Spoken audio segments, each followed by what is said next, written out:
untuk meneduhkan badai kehidupan. Lepaskan kami dari penderitaan dan beri hidup yang penuh pengharapan. Lepaskan kami dari penderitaan dan beri hidup yang penuh kedamaian. Lepaskan kami dari penderitaan dan beri hidup yang penuh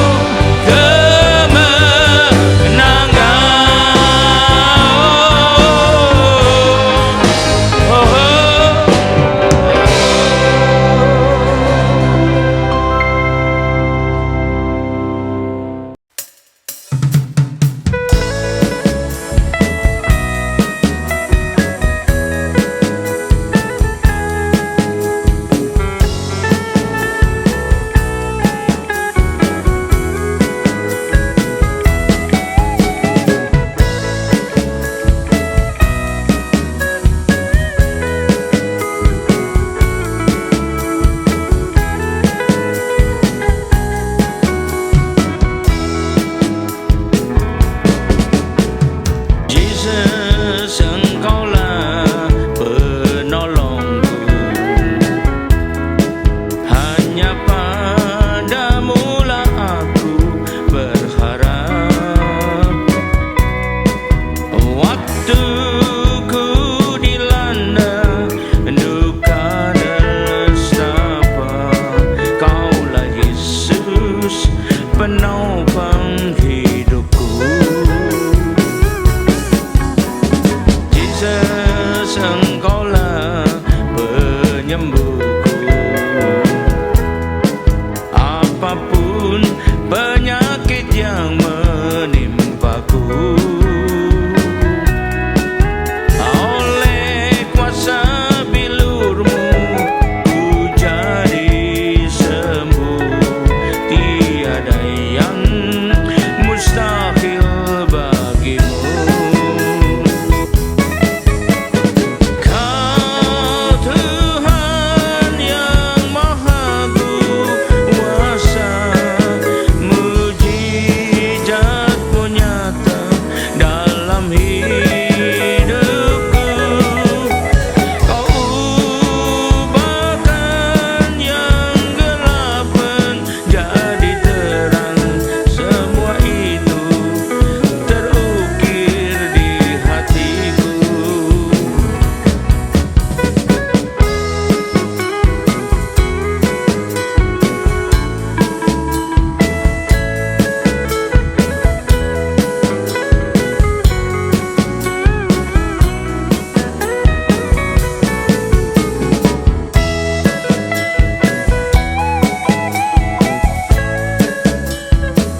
hatiku. Semua itu terukir di hatiku. Semua itu terukir di hatiku.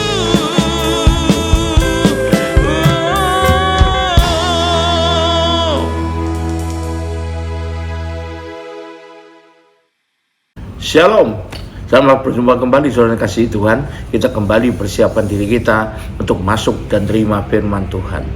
Sebelumnya marilah kita berdoa.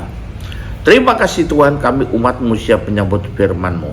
Urapilah kami semua dan urapi hamba-Mu ini yang akan menyampaikan firman-Mu, agar firman-Mu ini tidak kembali dengan sia-sia, tapi boleh tumbuh dalam hidup kami dan menghasilkan buah yang baik dan berlipat ganda, yaitu sampai 30 kali, 60 kali, bahkan 100 kali ganda. Dan ya Tuhan, berikanlah pada kami semua urapan roh, hikmat, dan wahyu daripada-Mu, agar terbukalah pikiran kami, terbukalah indera rohani kami, sehingga kami bisa menangkap dan mengerti maksud isi firman-Mu ini dengan baik dan benar, yaitu tepat seperti apa yang Kau maksudkan kepada kami semua. Terima kasih Tuhan. Sekali lagi kami siap sambut firman-Mu ini hanya dalam satu nama yang berkuasa, yaitu nama-Mu Tuhan Yesus Kristus. Haleluya.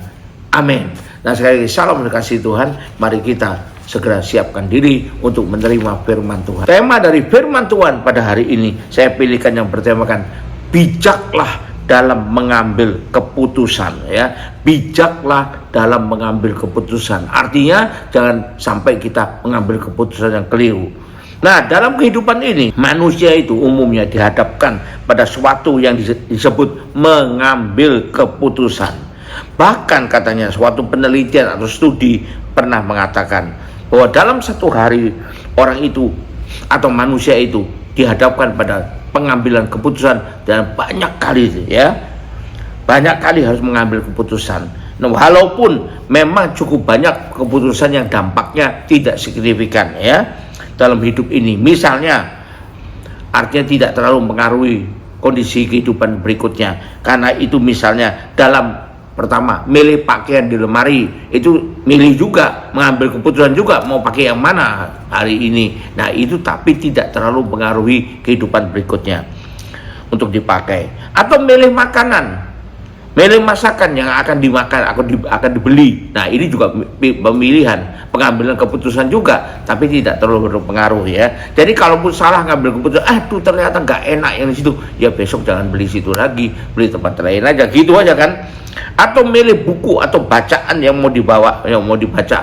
Nah ini juga, aduh nggak enak, nggak bagus ini saya baca, paling-paling ya berhenti di situ, lalu pilih lagi buku yang lain, ya. Atau milih lagu-lagu mana yang mau didengar. Nggak semua lagu enak, aduh lagunya kok udah enak, ya sudah saya dengar lagi, cari lagu yang lain aja, dan lain sebagainya. Itu pilihan adalah mengambil keputusan yang tidak terlalu signifikan dampaknya. Tapi ada juga pengambilan keputusan yang amat signifikan dampaknya dalam kehidupan berikutnya. Misalnya keputusan untuk memilih pasangan hidup, sekali pilih, waduh, sudah hidup dalam kata-kata seperti dalam neraka kalau salah, ya. Salah memilih lapangan pekerjaan, aduh nggak enak sekali, aduh gini saya tidak kerasan, padahal sudah terlanjur masuk di sana. Salah memilih jurusan studi yang ingin dimasukin, udah bayar uang pangkal dan sebagainya, ternyata salah milihnya. Nah akan menyesal. Salah memilih kepercayaan akan dianut, nah nanti juga kemudian dampaknya besar dan lain sebagainya. Jadi ada pengambilan keputusan yang sebenarnya dikatakan orang sepele, ada juga pengambilan keputusan yang penting sekali. Karena itu perlulah, terutama dalam mengambil keputusan yang penting ini, perlulah kita untuk bijak dalam mengambil keputusan. Lalu berikutnya, bagaimanakah yang bijak itu? Ya, nah kita lihat, kita pelajari. Yang pertama, kalau ingin mengambil keputusan atau dalam mengambil keputusan, janganlah terburu-buru, tapi jangan juga terlambat loh, ya. Jangan terburu-buru tapi jangan juga terlambat. Mari kita baca Amsal 19 ayat 2 untuk poin ini. Tanpa pengetahuan, kerajinan pun tidak baik. Orang yang tergesa-gesa akan salah langkah. Jadi kalau kita tergesa-gesa juga dalam keputusan, bisa saja keputusan ini membuat kita akan salah langkah, ya. Kita baca lagi di Yakobus 1 ayat 19. Surat Yakobus pasal 1 ayat ke-19. Hai saudara-saudara yang kukasihi, ingatlah hal ini. Siapa orang hendaklah cepat untuk mendengar, tapi lambat untuk berkata-kata, dan juga lambat untuk marah. Artinya lambat itu apa? Pikir dulu baik-baik, termasuk juga untuk mengambil keputusan ya. Maka kita perlu sekali untuk jangan terburu-buru, tapi juga jangan terlambat. Bahkan pepatah dunia juga mengatakan pada kita, pikir dulu, itu adalah pendapatan. Karena sesal kemudian tidak berguna sama sekali. Sekalipun kita sebagai orang percaya, punya Tuhan katakanlah, tapi janganlah jadi orang yang percaya yang nekat gitu, itu aja ambil keputusannya ya. Pertimbangkan baik-baik dari berbagai sisi yang ada, berbagai faktor yang Anda kuasai. Jadi bukan asal cepat saja. Ini bukan si cepat gitu kan dikasih nama, bukan, tapi si tepat gitu loh ya. Sama patnya, tapi cepat dan tepat. Itu yang pertama, jangan terburu-buru.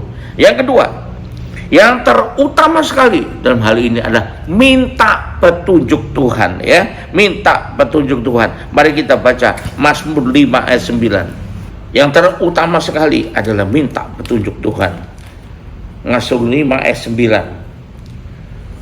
Tuhan, tuntunlah aku dalam keadilan-Mu, karena seteruku, ratakanlah jalan-Mu di depanku. Kalau kita ikuti petunjuk Tuhan ya. Kita baca lagi Mazmur 23 ayat ketiga. Sebentar ya. Mazmur 23 ayat ketiga.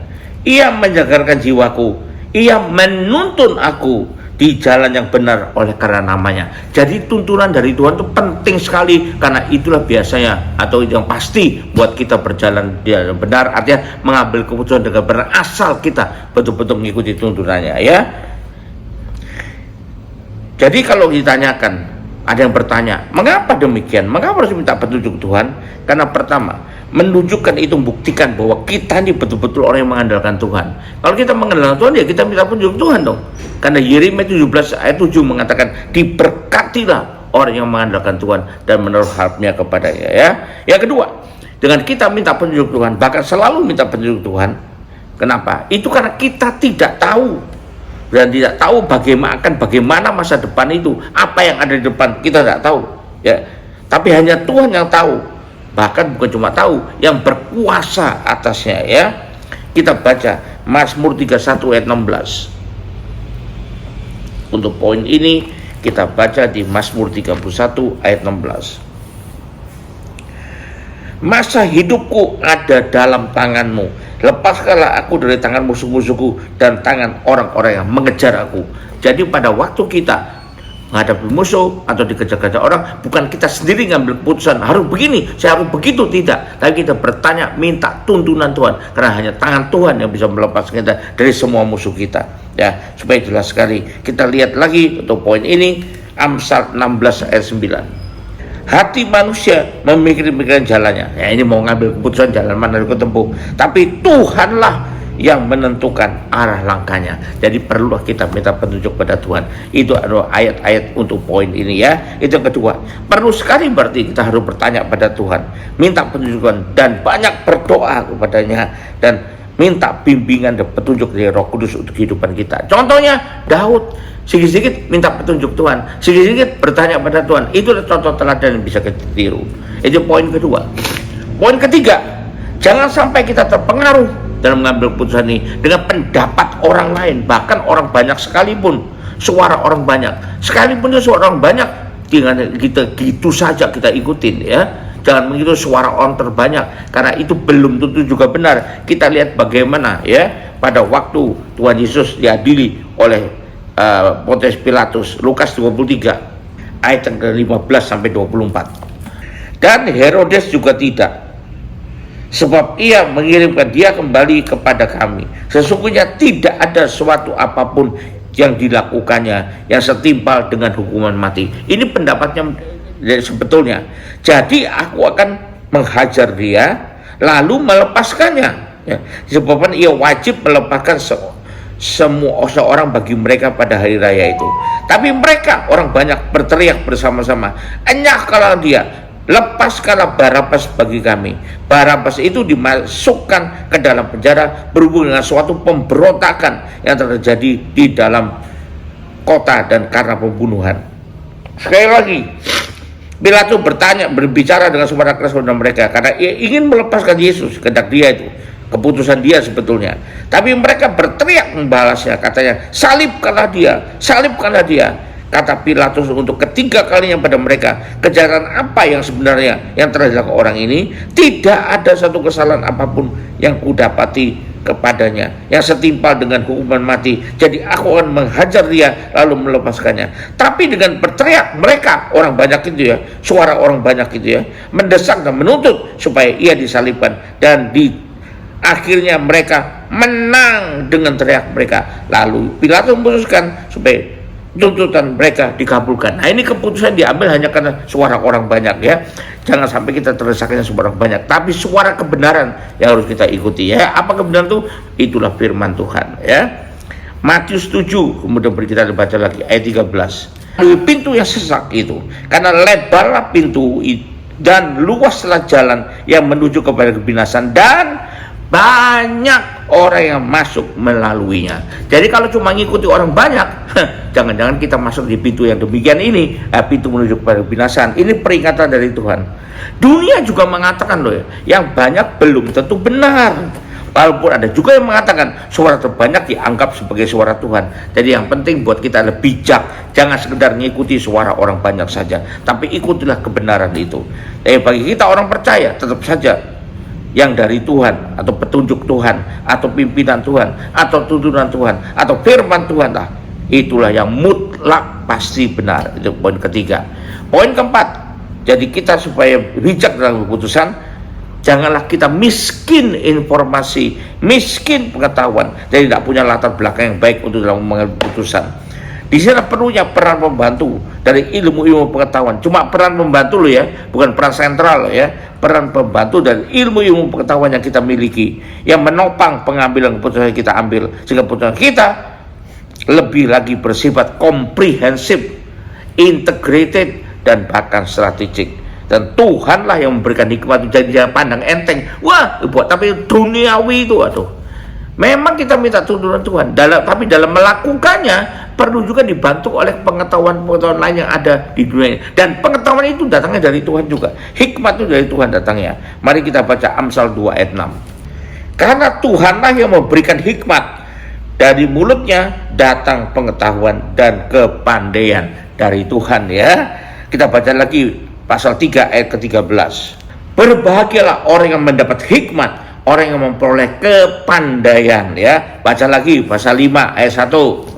Hai anakku, perhatikanlah hikmatku, arahkanlah telingamu pada kepandaian yang kuajarkan. Kita baca lagi, kalau belum cukup lagi ya, kita baca pasal 8 ayat 11. Karena hikmat lebih berharga daripada permata, apapun dengan orang tidak dapat menyamainya. Cukup banyak ayat demikian, cukuplah kita baca sudah, bahwa hikmat itu diperlukan, pengetahuan itu juga diperlukan untuk melengkapi ya apa yang Tuhan sampaikan pada kita sebagai tuntunannya. Jadi biarlah kita bisa mengambil keputusan dengan penuh hikmat, dengan tuntunan Tuhan, dan tidak tergesa-gesa, tidak hanya mengikuti orang banyak. Dan biarlah keputusan itu menjadi keputusan yang bijak, berarti mendapatkan hasil yang positif. Haleluya, puji Tuhan. Nah, mari kita akhiri ibadah dengan terima berkat dari Tuhan. Kembalilah ke aktivitas masing-masing dengan berkat yang terbaik dari Allah Bapa di sorga, dengan kasih karunia dan damai sejahtera dari Tuhan kita Yesus Kristus, juga dengan persekutuan, pertolongan, penghiburan, kekuatan, dan terutama urapan yang penuh Roh Kudus, memberikan pada kita kemampuan untuk bisa mengambil keputusan dengan sikap yang bijak sesuai firman Tuhan. Dan biarlah itu menyertai kita mulai saat ini sampai sepanjang tahun ini, sampai Maranatha, Kristus datang kembali, bahkan sampai selama-lamanya. Yang percaya sudah terima berkat Tuhan ini, sama-sama katakan amin. Terus berkati, haleluya, sampai jumpa.